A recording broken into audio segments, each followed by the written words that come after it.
मैं एम अली हैदरी आप सभी का Haidari study point YouTube channel पे खैर मकदम करता हूँ।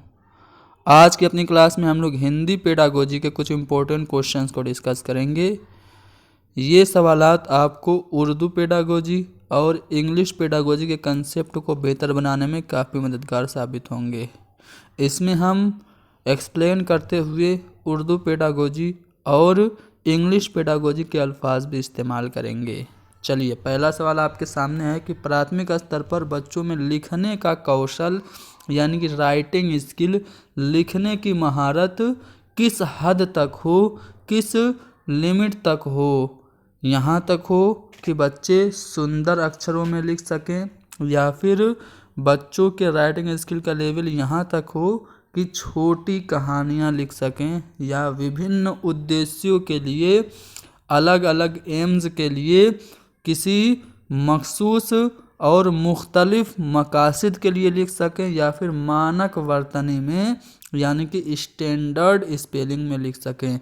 तो याद रखिएगा, लिखना कौशल जब कभी भी आएगा तो लिखने का मतलब सिर्फ आप पेपर पे वर्ड्स को उतार दें ये नहीं है, बल्कि अपनी फीलिंग्स को अलग अलग सिचुएशन में अभिव्यक्त करें तो वो सही मानों में लिखना कहलाएगा। तो लिखने का कौशल इस सीमा तक हो कि बच्चे विभिन्न उद्देश्यों के लिए लिख सकें, अलग अलग जो एम्स हैं उनके लिए सेल्फ एक्सप्रेशन कर सकें। इस हद तक, इस लेवल तक राइटिंग स्किल होना चाहिए। तो यहाँ पे हमारा ऑप्शन सी सही होगा। आगे बढ़ते हैं अगले सवाल पे। अगले सवाल में ये कहा जा रहा है कि हिंदी भाषा के संदर्भ में एक महत्वपूर्ण उद्देश्य है कि बच्चे, जब आप हिंदी लैंग्वेज की टीचिंग कराते हैं तो उसमें आपका जो मेन एम होता है वो क्या होता है? क्या बच्चे अपना शब्द भंडारण यानी कि वोकैबलरी, जिसे आप कह सकते हैं उर्दू में लफ्ज़ियात, उसको बढ़ा सकें या फिर व्याकरण के नियमों को, कवायद के उसूलों को, ग्रामर के रूल्स को याद कर सकें, कही या लिखी गई बात को आलोचनात्मक दृष्टि से, क्रिटिकल पॉइंट ऑफ व्यू से, तनकीदी नज़रिया से परख सकें या फिर लिखी या कही गई बात को शब्दशः ज्यों का त्यों कह और लिख सकें। तो याद रखिएगा, हिंदी भाषा शिक्षण का जो उद्देश्य है वो यही है कि हम बच्चों को इस काबिल बना दें कि कोई भी कही या लिखी गई बात को वो आलोचनात्मक दृष्टि से यानी कि क्रिटिकल पॉइंट ऑफ व्यू से उसको चेक कर सकें। ऑप्शन सी यहाँ पे भी हमारा सही होगा। आगे बढ़ते हैं अगले सवाल पे। अगला सवाल ये है कि प्राथमिक स्तर पर हिंदी भाषा शिक्षण करते समय आप किस बिंदु पर सर्वाधिक बल देंगे? मान लीजिए कि आप प्राइमरी के एक टीचर हैं और आप हिंदी लैंग्वेज टीचिंग कर रहे हैं, तो आप इस सिचुएशन में इनमें से किस चीज़ पे सबसे ज़्यादा जोर देंगे? हिंदी भाषा के मुहावरे और लोकोक्तियों पर यानी कि मुहावरे और ज़रबुल अमसाल पे, या फिर हिंदी भाषा की विभिन्न वाक्य संरचनाओं पे, जो सेंटेंस स्ट्रक्चर हैं, जो जुमले की साख्तियात हैं उन पे, या फिर हिंदी भाषा का सौंदर्य और आंचलिकता पे यानी कि जो हिंदी भाषा की खूबसूरती है और वो कहाँ कहाँ उसका इस्तेमाल कैसे कैसे होता है उस पे, या फिर हिंदी भाषा की मानक वर्तनी यानी कि स्टैंडर्ड स्पेलिंग पे। तो याद रखिएगा, हिंदी भाषा का शिक्षण करते हुए एज ए टीचर हमें सबसे ज़्यादा ध्यान देनी चाहिए हिंदी भाषा के सौंदर्य और उसकी आंचलिकता पे। ऑप्शन सी हमारा सही होगा। पहली कक्षा की हिंदी भाषा की पाठ्य पुस्तक में आप किस विधा को सबसे महत्वपूर्ण मानते हैं? मान लीजिए कि कोई एक क्लास 1 की टेक्स्ट बुक है, उसमें इनमें से कौन सी ऐसी सिन्फ है जो बच्चे के लिए सबसे ज़्यादा हेल्पफुल, मददगार और मुआविन है? क्या वो कहानी है, नाटक है, डायरी है या फिर निबंध है?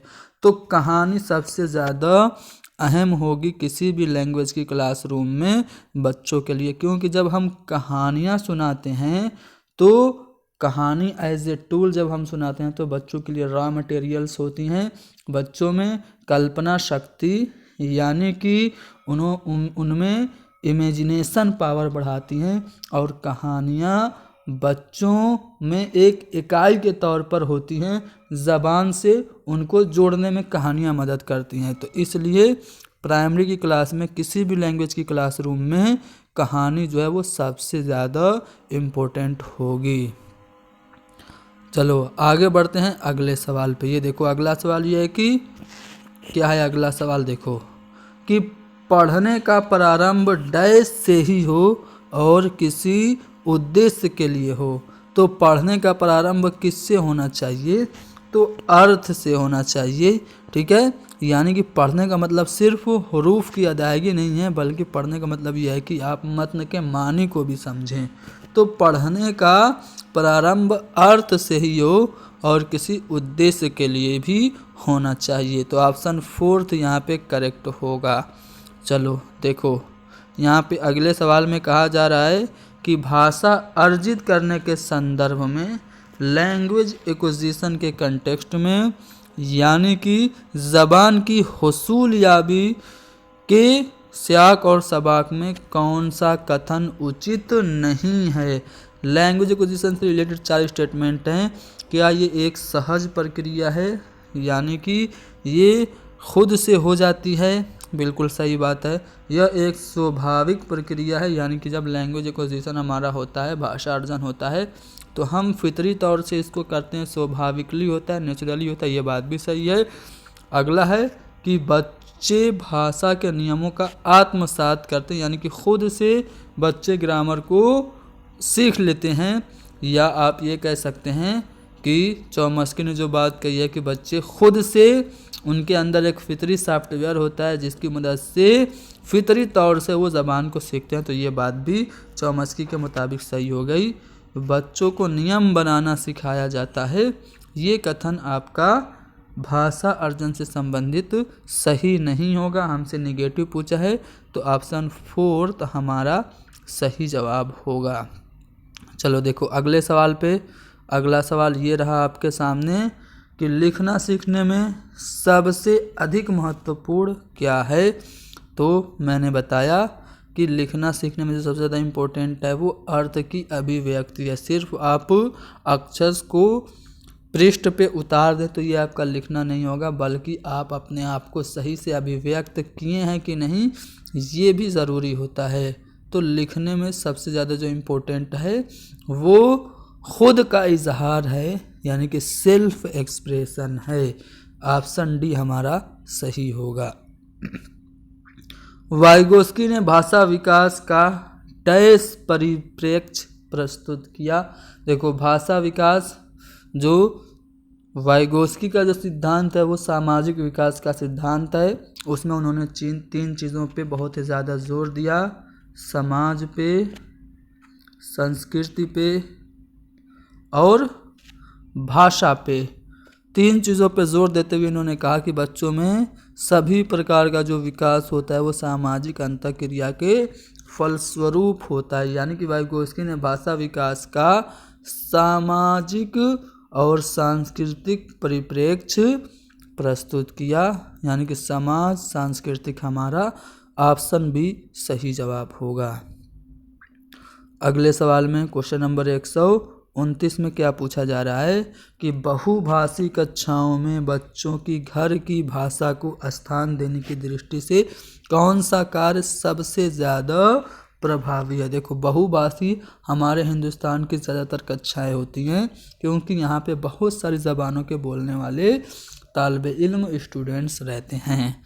इसलिए एज ए टीचर हमें बहुभाषिकता को, मल्टीलिंगुअलिज्म को, कसीर लिसानियात को एज ए रिसोर्स, संसाधन के तौर पे, वसीले के तौर पे देखना चाहिए और इसका हमें क्लासरूम में यूज़ करना चाहिए। तो बताओ कि कौन सा ऐसा ऑप्शन है जो कि सबसे ज़्यादा प्रभावी है बच्चों की मादरी ज़बान को क्लासरूम में यूज़ कराने के लिए।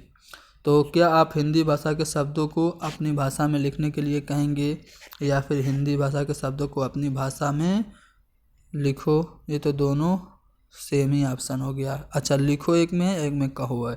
तीसरा है कि हिंदी भाषा में सुनी कहानी को अपनी भाषा में कहो, यानी जो कहानी सुनी है उसको अपनी भाषा में कहो, या फिर अपनी भाषा में अपनी पसंदीदा कोई गीत सुनाओ।